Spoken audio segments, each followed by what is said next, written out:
Good evening, everyone.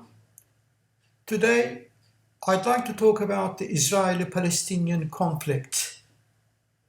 As you know, the Israeli government has declared a genocidal war on Palestinians in Gaza with no regard for the lives of civilians or Israeli hostages. Israeli officials are openly planning to open the gates of hell on Gaza, referring to the 2 million Palestinians trapped inside as human animals. The Israeli government has shut off all electricity to Gaza. Hospitals cannot save lives. The internet has collapsed. People have no phones to communicate with the outside world. And Gaza has plunged into darkness as Israel turns its neighborhoods to rubble.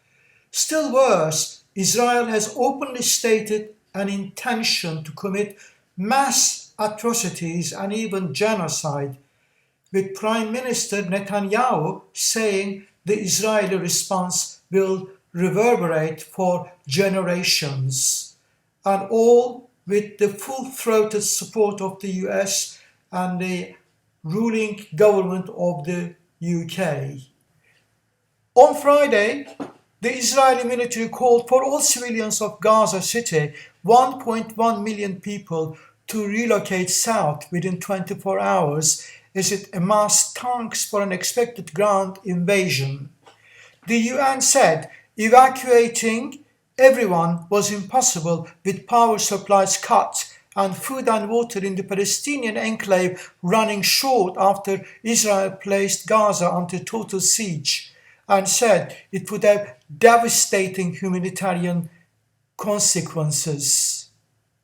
It's absolutely urgent that Joe Biden and the American Congress demand a de-escalation and call for a ceasefire, and also demand that humanitarian assistance be allowed into the Gaza Strip.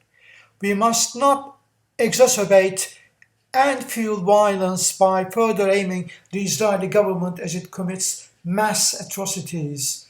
There is only one way to end violence, and that is to address the root causes of everything happening.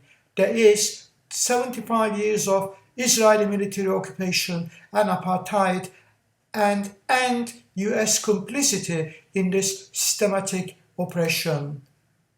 And my final word is to Rishi Sunak.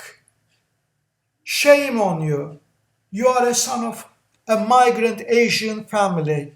When you were a kid, Asian people like your parents were used to be beaten up by the Nazis and racists in Britain. Now you seem to think much worse is deserved by Palestinian people.